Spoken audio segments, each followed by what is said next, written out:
Hola, bienvenidos a Historias Distópicas, mis queridos psiconautas, el podcast donde hablamos sobre temas interesantes, historias discordantes y algarabía en general. Soy Jorge Manuel y hoy, como siempre, estaré acompañado de dos personalidades únicas y atípicas, mis queridos amigos Omar. Omar, ¿cómo estás? Bien, estoy bien, llevando la cuarentena que diría Oscar ya se volvió octagena. Tajena.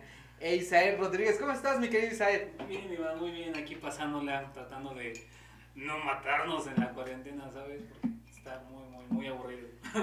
¿Sí, cuánto llevamos ya? ¿Como 40 días? No sé, solo sé, la mía comenzó que 11, 12 de marzo, algo así. La mía también empezó el 1 de abril. ¿En serio? Sí, güey, fue cuando dejé de trabajar. Ah, sí, ya recuerdo, ¿no? Inegi. Patrocínanos, Inegi. Ok, hoy como siempre vamos a ver otro tema muy interesante. Vamos a ir con esta línea de los asesinos seriales. Y este es el caso de uno... Perdón, en México, iba a decir en México. Sí, de México. De hecho, esto que vamos a hacer es el segundo asesino serial documentado en la historia de México. Cronológicamente. Sin embargo, ya como lo estaremos viendo, pues posiblemente no sea tal cual el primero. Ya lo habíamos visto el podcast pasado, ¿no? Bueno, Ajá. como tal de mexicanos, o sea, mexicanos naciendo en territorio mexicano, este viene siendo el segundo, pero considerado el primero del México moderno. Ok, perfecto. Voy a dar una breve introducción del origen y del lugar donde se desarrolla este asesino serial. Río Consulado, que es el nombre de una estación del metro de la Ciudad de México, alguna vez fue una zona de oscuridad y miedo. Ahí estaban los dominios de un hombre que gustaba de vestirse con cierta elegancia ranchera, con estallados pantalones y vistosos chalecos. Por dentro, aquel hombre llevaba una tormenta, un infierno de emociones que cada tanto afloraba y le llenaba las manos de sangre. Los archivos médicos y criminalísticos conservaban su nombre. Se llamó Francisco Guerrero, pero las concejales populares y la prensa de la Nota Roja lo reconocieron también como el chalequero.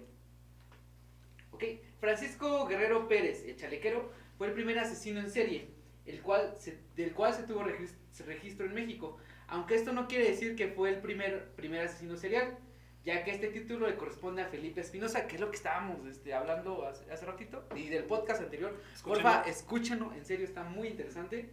Bueno, Francisco mató en la Ciudad de México alrededor de 20 mujeres, dedicadas a la prostitución durante 1880 y 1888. Y una última víctima, una anciana no prostituta, en 1908. Ok, ahorita vamos a hablar un poquito más acerca de este gran personaje. Y bueno, Omar, prosigue, tenemos bastante información de él. Claro, Francisco Guerrero nació en el seno de una familia pobre en alguna parte del Bajío, la zona entre Querétaro, Aguascalientes, norte de Jalisco. En 1840, México estaba, bueno, en esta época México estaba en estas transiciones de Santa Ana, como vimos en el capítulo anterior. Fue el 11º hijo, el 11º, o el 11º. Su infancia estuvo marcada por la pobreza y los abusos de su madre, golpeadora y asfixiante, un padre ausente y golpeador. Que como vemos aquí, lo platicábamos en el podcast pasado, Escúchenlo. esta parte de que el contexto y la vivencia de un individuo puede detonar dentro de sí mismo algunas conductas que son criminales, en este caso de asesinos seriales. No, muchas veces la figura materna tiene mucho que ver y el contexto de la violencia que vivía también fue parte de que él se convirtiera en lo que fue. Sí, no, imagínate, o sea, su papá cuando no estaba no lo golpeaba, pero cuando llegaba lo llegaba a golpear. ¿Qué Oh, no, imagínate pensar eso, ¿no? O sea, llegó papá, y te va persiguiendo con una rama de, no sé, de pirul. A mí me pegaban con una de pirul. Membrillo, ¿no? La de membrillo, ¿no? La de pirul porque pues no había dinero. Te digo, no éramos de la alcurnia. No éramos de la alcurnia. Bueno, dejando un poco de lado el abuso infantil, en 1862, a la edad de 22 años, emigra a la Ciudad de México, donde empieza a laborar como zapatero. Vestía, como dijiste, de manera...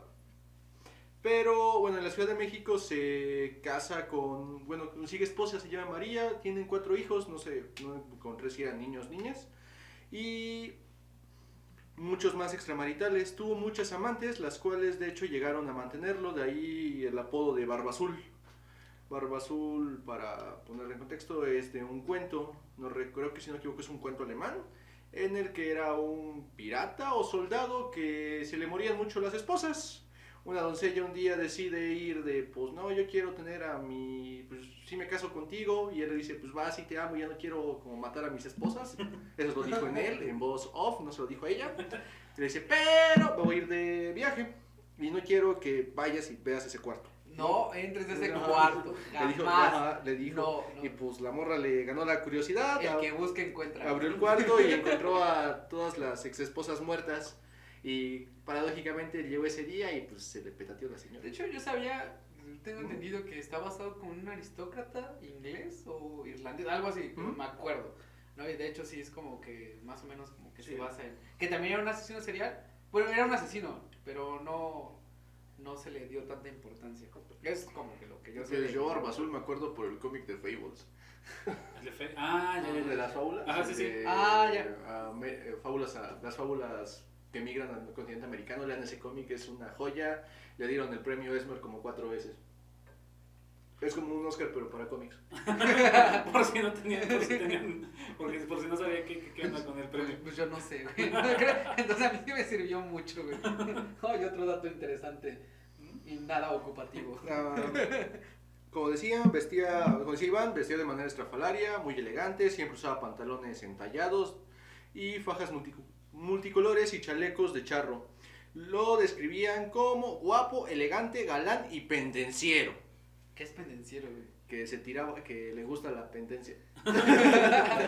Que se tiraba a los vicios, a las mujeres, al alcohol, y a la vida de calle. A la vida de calle. La vagancia. La vagancia. La vagancia, güey. Y existen 2 teorías sobre el apodo del chalequero. O de un cricoso cualquiera, güey. Una apunta que simplemente era porque solía usar chalecos y no, pinche prensa de la época. ¡Ah, no mames, esos chalecos! ¡El chalequero! Eso como que fueron como bien, Esos zapatos, el zapatero. Güey, ¿no? Sí. Y el otro Otra menciona que se debía que sostenía relaciones sexuales a chaleco con la mujer que él quisiera. ¿Cómo? La expresión a chaleco indica que algo se hace de manera forzada. Justamente iba a preguntar qué chingada. Yo pensé como que chalequero era como de a pelo, güey. A pelo suelto, güey. Dije, ay, Pelo suelto. qué arriesgado, güey. Ahora entiendes por qué era mujeriego y tenía hijos. Ojo, güey, Bueno, pero tampoco. ¿Con qué digamos- hacían los condones en esa época? Con Tripas, vísceras de tripa tripas, de ¿no? borrego. Pero muy bien. Sí, mejor así, Sí, 11 hijos. De ahí 11 entiendes hijos. por qué eran 11 hijos, ¿no? No había tele tampoco. Bueno, llegó a tener todo un harén de estas señoras que lo mantenían. Bajo su servicio se cree que pudo ser un proxeneta. Bueno, Paradójicamente era extremadamente católico, devoto a la Virgen de Guadalupe y contaba orgullosamente haber sido en su infancia sacristán. ¿Quién sabe si por ahí hay un poco de abuso infantil? Espero que no. Esperemos que no. esperemos que no. Yo lo que creo es de que posiblemente tenga algo que ver con la mamá. Y lo que dices acerca de que era bastante devoto, hay una parte dentro de los asesinos seriales que de las motivaciones es que algunos de ellos se creen superiores, ¿no? Y creen que tienen el derecho para saber elegir quién debe ser castigado o no. Me imagino que por eso atacaba a cierto tipo de personas en específico. Ok, yo voy a seguir en esta parte. Y Francisco Guerrero Pérez, el chalequero, fue, como se dije, el primer asesino en el cual se tuvo registro en México. Aunque eso no quiere decir que fue el primero, como habíamos dicho antes. En 1888, cuando Jack, aquel que escribía cartas desde el infierno, cometió media docena de asesinatos que bastaron para colocarlo en la sección selecta de la criminalidad universal. También en esos mismos días, en los márgenes del río Consulado, a las afueras de la Ciudad de México, aparecieron cadáveres de mujeres. El responsable resultó ser un hombre que se acercaba a los 50 años y que con un cuchillo en la mano se convirtió en un personaje de planas y planas de la prensa a todos los niveles. Había un destripador dentro de la sociedad mexicana. Bueno, por lo mismo de los crímenes, en los diarios de la época se podía leer en los encabezados: hay un chalequero inglés. Que es muy curioso, ¿no? Porque lo que se suscita primero aquí en México se sabe, bueno, no se sabe, sino que lo que pasa en Inglaterra Va a la par con- llega acá a México, pero la gente de aquí pensaba que era como de que había un chalequero inglés, aunque fue muchísimo más relevante en la historia, el Jack el Destripador. Pues creo que fue más relevante, pero en el sentido de que pues, es Inglaterra, donde Ajá. en ese momento tenían un montón de colonias, es el país con más colonias de la historia. Es, como dice Omar, y retomando la idea, realmente se hizo famoso no tanto porque ¿cuántas víctimas tuvo? Tuvo Comprobadas 6, ¿no? 6 nada más, ajá. ¿no? Es lo que te decía, menos de 10. A comparación de del asesino serial que nos toca hoy, del que estamos hablando hoy, no tenía más, tuvo más, 20 en menos de 8 años. 20 en menos de 8 años, sí. Y Yo digo que a lo mejor pudieron ser poco menos, poco más, o sea, Ajá. no sé, tal vez bueno, fue apresado, estuvo preso. claro, a lo que iba a llegar es que, como dice Omar, se hizo famoso, se hizo más famoso Jack el Destripador por el hecho de la importancia que tenía Inglaterra en ese entonces, Ujú. y pues, hasta la fecha, ¿no? Con respecto a México, que México pues, no, eran los primeros años, o los primeros, ¿qué quieres? 100 años de libertad, entre comillas. Era el nacimiento del México nacimiento, moderno. ajá. Los primeros 70 años, ¿no? Darle 70 años que De- tenían, y pues realmente no era como tan relevante el hecho de que alguien en la ciudad, en México, en una ciudad de México, estén matando gente. Por eso se conocen más asesinos seriales, por ejemplo, de países importantes, Estados Unidos, Inglaterra. Más poderosos, diría Ajá. yo, no tanto. Por ejemplo, si nos vamos como asesinos reconocidos a nivel mundial de, no sé, de África, de Utopía, Pues también los- de Etiopía, perdón. Ajá. Es más la campaña mediática que Ujú. gira en Ajá, torno a sí. ellos, la literatura, Ujú. todo, Las ajá, películas. todo que gira alrededor de ellos. Quieras o no, también hay una obra de misterio, por ejemplo, tomando otra vez a Jack el Destripador, no lo atraparon. O sea, Jamás. las teorías siguen, o sea, estábamos hablando hace un rato de que se decía que era el cirujano de la reina por los cortes tan exactos y precisos que tenía. A diferencia del asesino de ahorita, del que estamos hablando, el cual pues fue apresado, como lo dijo Mar, spoiler. Sí, no Se sé. murió. Yo espero que sí, ¿no? Después de casi 200 años. Sí, sí, está muerto ya. Ok, pero sí, de hecho como tal, me llamó el punto que dijiste de Jack el Destripador, que hay bastantes teorías acerca de este personaje, que nunca fue atrapado. Creo que la teoría más concordante es que fue, me decías tú, el cirujano de la reina. Sin embargo, como que hay otras partes en las que dicen que sí era un carnicero como tal, una persona aristócrata de ahí de la época, o hay varias teorías, de hecho. Ujú. Y escuché que incluso en el momento que, porque le dieron el nombre apresaron a una persona y cesaron los asesinatos, y cuando la vuelven a liberar, vuelven a suceder otra vez, o cuando muere, pero no tenía nada que ver ni con carnicería, ni con ser cirujano, simplemente era una persona que era muy violenta en ese momento, pero no tenía la formación para que le dieran el lugar de que solamente se encontró en el lugar y en el momento equivocado para que, ajá. Digo, ahí se ve ¿cómo se llama? Es una obra de misterio que también cubre los relatos, lo que hace que te vuelvas más, bueno, lo que hace que te vuelvas inmortal, ¿no? A través del tiempo, ¿no? Francisco era conocido por violento, por maltratar mujeres, por vestirse con tal elegancia que puede pagarse su oficio de zapatero De proxeneta. Y vividor. y vividor. De hecho, Musia, una de las primeras víctimas, se dedicaba a la prostitución. Su cadáver ultrajado y degollado había aparecido a orillas del río Consulado, pero había quien conociera a Musia, quien le diera la materialidad más allá del calificativo con la que la profunda desigualdad le quitaba emociones y sentimientos por ser una prostituta. Ella tenía vecinos, acaso amigos, que se dieron cuenta que la última vez que vieron a Musia con vida estaba en compañía de este peculiar personaje, a quien más tarde algunos describirían como carismático, capaz de galantear y con todo éxito a toda mujer que se le pusiera en su camino. Bueno, el detective que lo agarró fue Francisco Chávez, bajo los testimonios de José Montoña, Eulalia González y Lorenzo Urrutia. No creo que fuera un caso muy difícil, con lo tanto que se jactaba de sus víctimas. Fue arrestado en el 88. Bueno, cabe señalar igual, hay que enfocar, igual nos enfocamos un poco en el contexto histórico. En ese momento estaba Porfirio Díaz, Díaz, ¿no? sí. Porfirio Díaz, el cual, gracias a Porfirio Díaz, se crea una nueva clase social, Sí, la clase social. que es la clase media, o sea, no es ni tan rico como para aportar o tener una participación dentro del gobierno. O pero una ni voz tan- relevante. Sí, ¿no? se funda la UNAM, se fundan empresas, se funda Bellas Artes.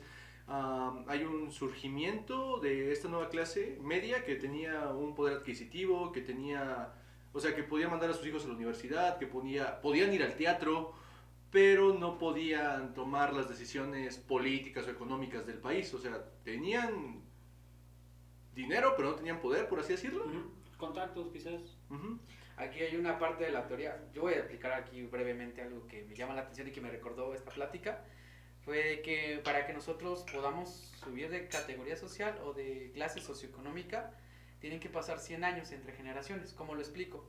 No es lo mismo de que una persona que se gane la lotería y que gane millones de pesos, de la noche a la mañana por la adquisición económica sube de nivel social o social, económico y cultural. Si esa persona que se gana la lotería quiere entrar, por ejemplo, no sé, a personas que están en una clase alta, culturalmente no va a coincidir porque no tiene educación, porque posiblemente nunca estuvo inmerso en ese contexto, ¿no? O otra persona que tiene todo el nivel cultural, pero le falta la cuestión económica. Entonces, se tienen que dar estas dos partes para que una persona pueda considerarse que ha subido de nivel socioeconómico o cultural. O sea, tiene que ser progresivo, ¿no? El hecho sí. De que no... Pues sí, o sea, es que es a riesgo de sonar como muy, muy clasista el hecho de que no vas a platicar con personas de la alta sociedad de pescados y borregos y de cuándo tienes que plantar el maíz a las pláticas que ellos tienen, que quieres economía, posición global, no sé, diversión. No, de hecho es muy, muy chistoso como esta teoría la escuché en una clase social, me recuerda esta parte, y nos tocaba este tema muy importante, y es de las clases sociales, que a pesar de que uno tenía como que la adquisición económica, simplemente no podía entrar a esa otra orbe donde se decidían las cuestiones económicas o sociales de México completamente. Y es esta clase media, este punto como esta clase media es por lo cual no se toma tan relevante el hecho del asesino de prostitutas. ¿Por qué? Porque al ser una clase rezagada, las prostitutas realmente en ese tiempo lo hacían por necesidad. Pues era como, pues un pobre menos, o sea, ¿sabes? A eso voy, o sea, de que no se le daba la importancia necesaria. Por eso esta persona quedó, a pesar de estar jactándose de sus actos por 8 años, 10 años, no se le atrapó hasta 1888 por el hecho de que no mataba a estas personas importantes, sino mataba a personas del bajo mundo, personas que quizás para la iglesia, para el gobierno, no aportaban nada, eran entradas a la lujuria, a la forma más básica del hombre, que nada más es satisfacer ciertas necesidades. Creo que principalmente este oficio de la prostitución pues nunca ha sido bien visto, ¿no? Incluso en estos tiempos contemporáneos. Y de hecho casi todos los asesinos seriales, como lo decíamos y lo dije en el podcast pasado, se partía de esta idea de que las víctimas que tienen son de esta clase o de grupos sociales vulnerables. Grupos sociales muy vulnerables, ¿no? Personas que son fáciles de no encontrar, o más bien de que no las buscan, ¿no? No llaman la atención, pero que cumplen con características específicas dependiendo de la persona o del asesino que quiera prescindir de estos ataques. Bueno, tras la captura de Guerrero, una nueva denuncia se entabla en su contra. Era de una mujer llamada Emilia, que lo acusó de violación e intento de homicidio. Según declararía ella, no era prostituta, soy lavandera. Había sido agredida por Guerrero en la colonia del Río Consulado tras regresar de una peregrinación a la villa de Guadalupe. Dándola por muerta, la había abandonado en los márgenes del río.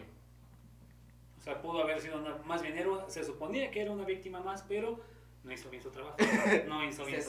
Se salvó, así. No le tocaba. Sí, aunque te pongas, no te toca, y aunque te quites, te toca. Algo así, dichos de viejitos. Dichos de viejitos. Ya deberías de sabértelo, ¿sabes? Porque ya estás más grande, güey. Aquí son las cosas. Francisco Guerrero solo fue condenado por la muerte de Murcia y la agresión a Emilia, y no se pudo comprobar su responsabilidad en los demás crímenes.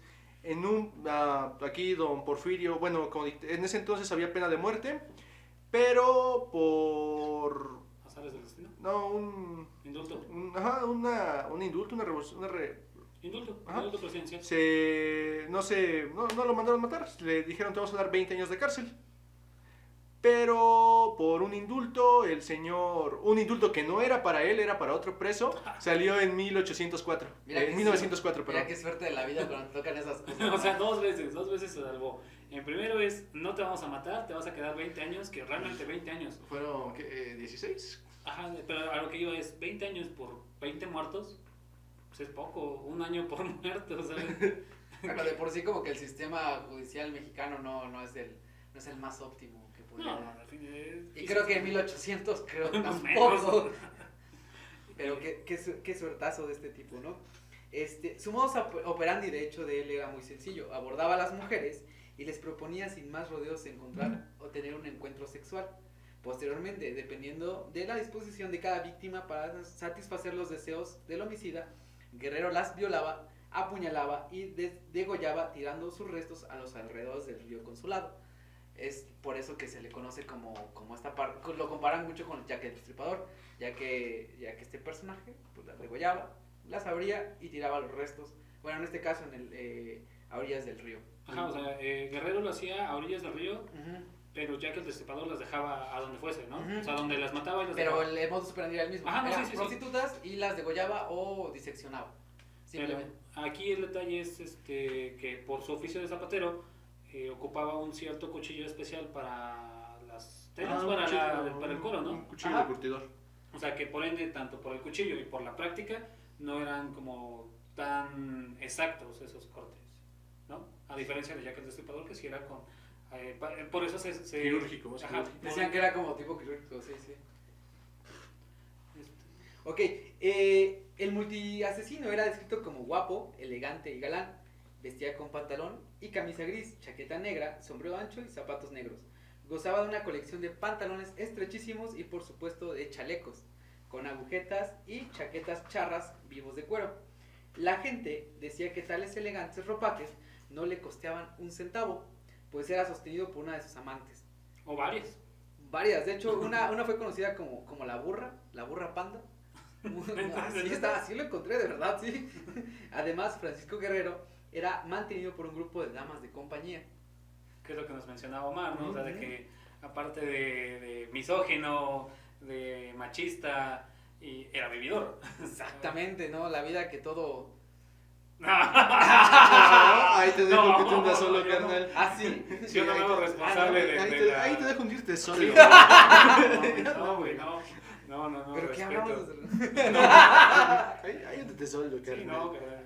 Yo no me hago responsable, no se hace responsable. Es un lugar como que es de confianza, ¿no? Yo pensé que era un lugar así como de No, confianza. sí es de confianza, güey, Pero no pero... comparto tus... Los comentarios son responsabilidad de quien los emite. Error de dicción, lo siento. Disculpándome, no es que tenga nada. Ok, la gente decía que tal... Ay, perdón. Hacia 1888, la lista de mujeres que aparecieron degolladas en los márgenes del río Consulado habían crecido escandalosamente.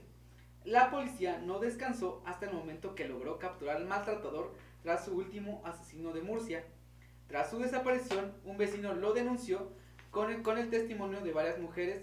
Fue atrapado y pudo enjuiciar y condenar a muerte. No, esto fue en 1888. En 1988. Ujú. Porfirio le quitaron la pena de muerte y lo condenan a 20 años, le dan el indulto y sale en 1904. Y después de 1904 tiene un periodo de inactividad, o bueno, no hay como un registro de que se le atribuye a alguna otra víctima, hasta la señora viejita, ¿quién? ¿Quién fue la viejita? Fue... ¿Cómo se No llama? recuerdo, pero sí fue una persona de la tercera edad. Aquí no se le dice viejitos. Ah, ¿no? ¿Cómo Es les persona de la tercera edad porque viejito o abuelito es despectivo. Ah, sí, pero hablar sobre machismo está bien, ¿verdad? Misoginia y machismo, ¿no? Sí, Eso no, jamás. Podemos decirle vejete. Ah. No. Respeto a los abuelitos. Tú tienes y tú... No me acuerdo. Señora del centenario. Ok. Machiste, ¿cuándo fue el asesinato de la viejita? En Fue en 1908. 1908.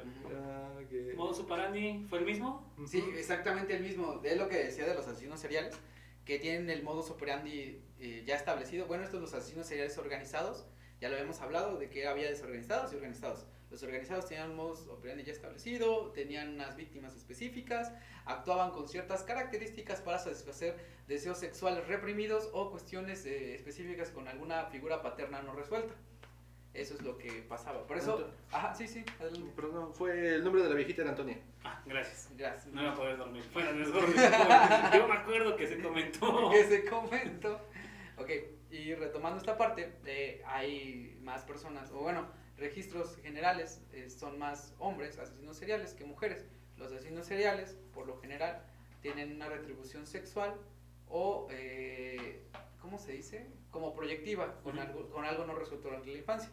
Las mujeres, en general, asesinan a personas más cercanas a ellas, esposos, hermanos, y las asesinan de una manera no tan violenta o que no retribuya tanta... Ahora, yo tengo por ejemplo una duda, ¿por qué no son de manera violenta? ¿Por el tamaño de la persona o por el hecho de una falta de ira o una falta, o más bien sí, una falta de ira o una falta de pericia? ¿Tú por qué crees, de ese lado psicológico, por qué crees que no se asesina, por qué crees que las mujeres asesinan de una manera más pasiva, podemos decirlo así, menos agresiva? Primeramente, hombres y mujeres, Pensé que ibas a decir primeramente Dios. No sé. Primeramente, hombres y mujeres en la estructura cerebral son muy, muy diferentes. Eso es a manera general. Por lo general, las mujeres son más emocionales y tienen el desarrollo la parte del habla mucho más desarrollada que nosotros los hombres. Eso de manera general. Okay. Nosotros los hombres somos más una cuestión como más analítica y más de aspectos como muy generales, ¿no? La parte de lógica matemático y todo eso. Okay. Eso, primeramente, diferencia, ¿no? También las cuestiones contextuales que vive cada uno también puede atribuir a que una conducta se desarrolle más que otra. ¿No? Las mujeres por lo general son personas cercanas, ¿no? Los hombres tratan de no tener como este sentimiento, como si yo te estuviera viendo como un objeto, completamente, ¿no? Y no digo que la mujer asesina serial, sino que generalmente sí se desarrolla de esa forma, y asesinan por veneno, por un arma de fuego, de una pistola, así ya. ¿No? Sí, algo es menos muy difícil. vistoso. Ajá. Y también lo que yo digo es que los hombres asesinos seriales tienen alguna cuestión sexual no satisfecha. Por ahí. Sí, no todos, pero sí. Pues, sí. Por ejemplo, en este caso, en el caso del asesino de Guerrero, se considera que tuvo, por el hecho de estar matando prostitutas, pero primero antes de matarlas, violarlas, que tuvo algo reprimido, algo sexual reprimido. Pues posiblemente sí, pero aquí lo que vemos es poder. Yo lo que puedo percibir esta parte es como de este control, seguido de una figura materna no resuelta, por ahí debe tener algo. Y la tercera es de que sus actos sexuales no tienen, bueno, al menos no lo especifican ahí, pero algunos pueden tener a la necrofilia, no en este sentido no está especificado, sin embargo, posiblemente sí. Ok, bueno, el asesino sale en 1904, el asesino de la señora Antonia fue cometido en 1908, bajo el argumento de que lo hizo enojar. Es lo que decía, ¿no? Lo que hablábamos hace rato, de que un asesino serial no va a descansar, o sea, no es como, ya cumplí, ya no voy a matar más, a pesar de haber cumplido una sentencia, de haberme librado primero de la muerte y después de la cárcel, iba a seguir y siguió haciendo sus fechorías, con la señora Antonia, ¿no? Lo que decíamos, ¿no? La vez pasada es de que tienen como un periodo de enfriamiento, no es que se detengan, de hecho especialistas o estudios que se han hecho, realizado a estas personas que carecen de alguna empatía o algún trastorno relacionado con la socialización, determinan que esta parte de la empatía hacia los demás individuos no es algo que se pueda curar. Algunos dicen que sí, con ciertas técnicas o terapias o fármacos, pero la mayoría determina que es algo que no se puede curar. Entonces, cuando caen en este periodo de enfriamiento es por alguna situación externa a lo que sus deseos de ellos.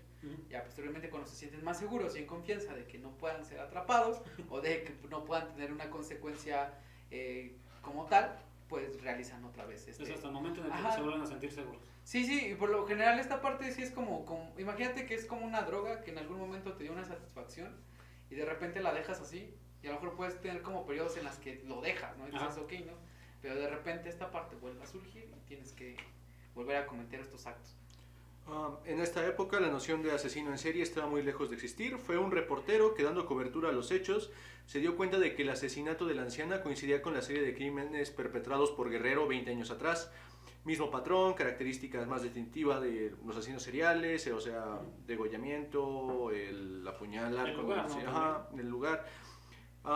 Fue detenido a la corta distancia del sitio, hubo muchos testimonios, muchos testigos, lo vieron salir del río con las manos y la cara ensangrentada. Fue apresado en 1908 y enviado al Palacio de Lecumberri, donde esta vez no pudo eludir la sentencia de muerte, que aún no fue bien programada, pero falleció en 1910 de lo que se pudo ser una... No están claras sus causas de muerte, pero no llegó al fusilamiento, a la pena de muerte. Creen que pudo haber sido una tuberculosis, una tifoidea o a un golpe en el cráneo que lo encontraron muerto en su celda. Ok, o sea, de repente en 1910 lo encontraron muerto. Y ya. No hay como tal un registro específico de lo que hizo. No. Bueno, igual pensemos en dónde estaba, ¿no? Movámonos al lugar que es el Palacio Negro de Lecumberri. Fue creado por Porfirio Díaz. Sí, fue pensado creo que para albergar a 1000 presos. El punto es de que iban a ser 3 o 4 por celda y llegó un momento en el que eran 20. O sea, hubo una sobrepoblación. Y esta sobrepoblación conllevó a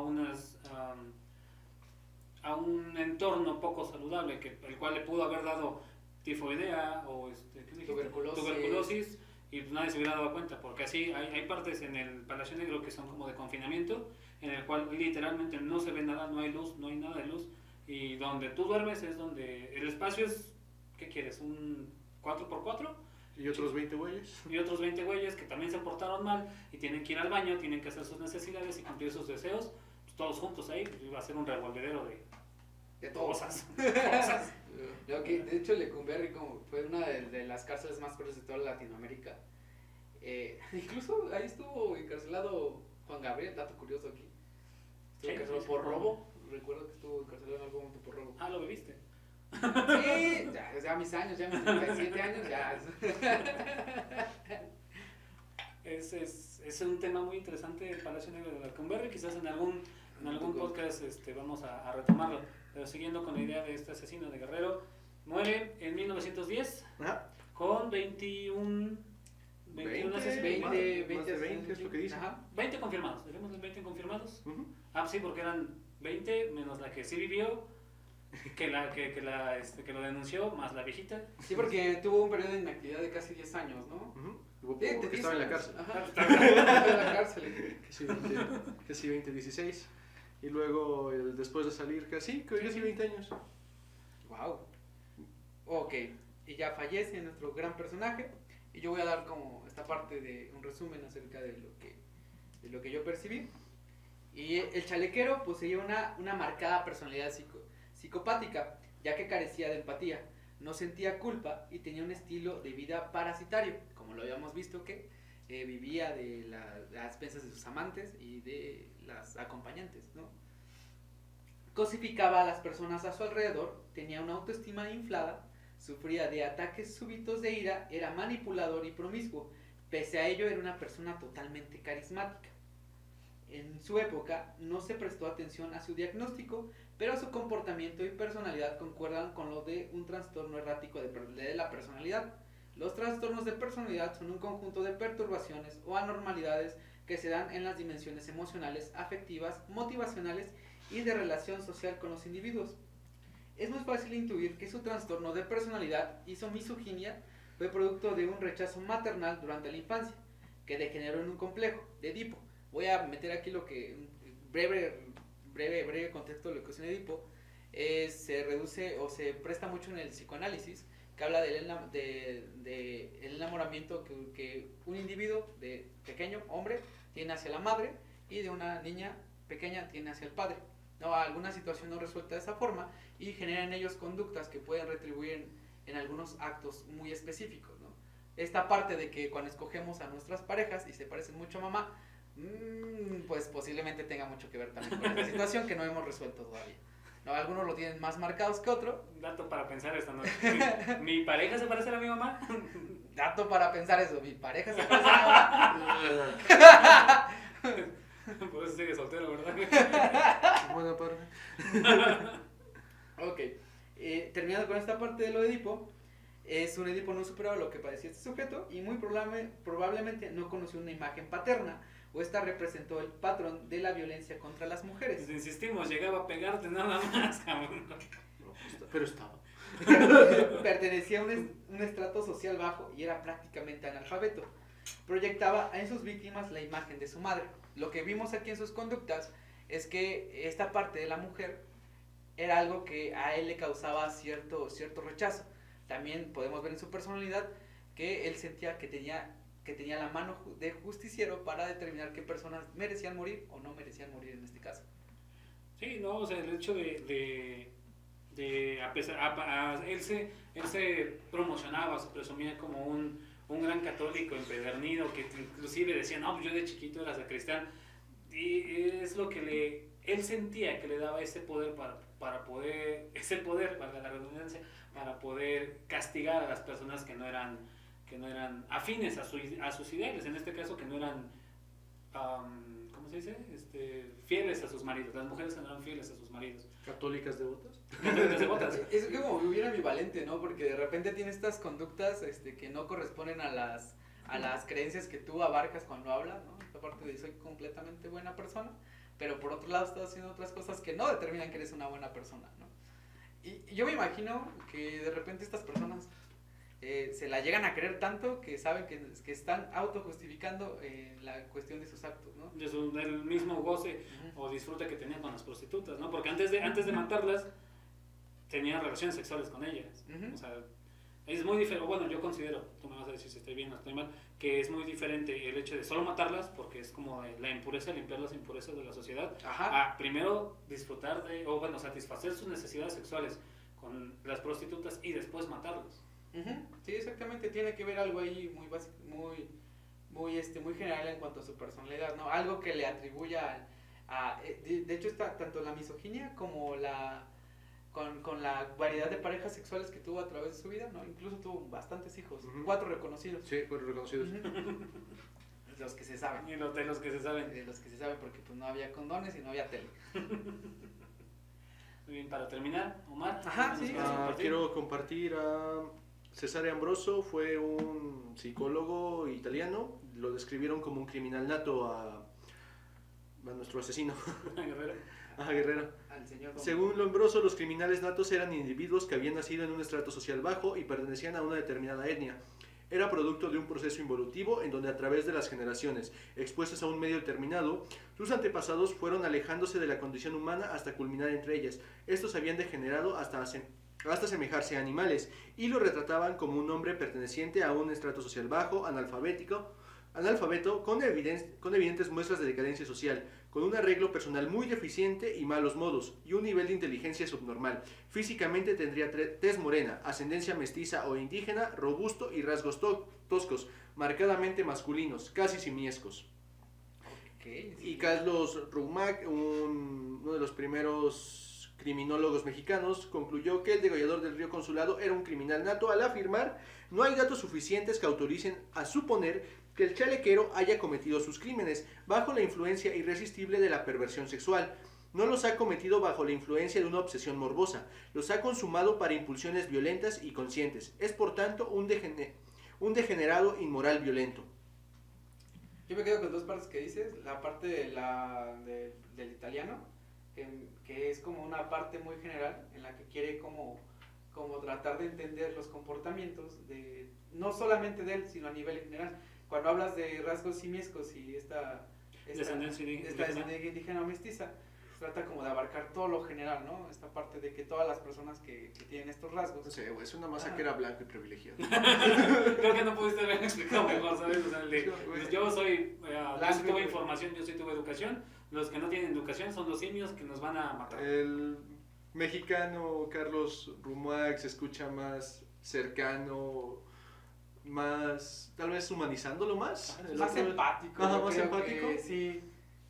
Porque incluso nos vamos a comparar lo que decía Lombroso, de que no se sabía vestir, no sabía hablar, tenía rasgos indígenas, y lo comparamos con nuestro asesino, con Guerrero, y decía, no, bueno, o sea, ves a Guerrero y es de, Sí. se sabe vestir bien, Ajá. tiene esa mentalidad de, estos colores combinan con esto, ya lo decían sus víctimas, o si no sus vecinos o sus allegados, era guapo, era Carismático. listo, era carismático, Y era galante, y güey. labia, tenía mucha labia. Ajá. Ya ves, verbo mata carita. Verbo mata carita. Es la enseñanza del día de hoy, verbo mata carita.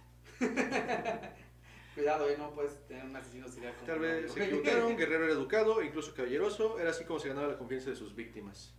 Y en su capacidad intelectual jamás se identificó un grado de deficiencia intelectual en él, y de hecho sus crímenes mostraban a un asesino altamente organizado. Excepto al final se dejó ver. Es que era organizado en Es cuanto a enojado. sus actos, pero no tenía este cuidado para mantener. Lo decía yo en algún momento antes de que comenzara este podcast, que esta parte en la que un asesino o cualquier persona que quiere presumir lo que ha logrado, lo tiene que hacer. Si no lo hace, simplemente es que ante él no lo ha realizado. como No, tal. no existe. Ajá, exacto. Es como cuando ganas algún torneo de lo que tú quieras. Y de repente este trofeo lo llevas a casa, pero bien no te podrían dar ningún trofeo a ti. Ajá. Jamás, ¿no? Y si no hay Y pasa trofeo, lo mismo, o sea, tú ganaste, pero si no hay este reconocimiento o este trofeo, simplemente sentirías que Algo no más te dan. tácito, ¿no? Ujú, sí. Iván, ¿con qué te quedas acerca de este? Yo con qué me quedo, que todo asesino serial tiene ciertos rasgos generales, sin embargo, dentro de los mismos no puedes categorizar específicamente a cada uno de ellos.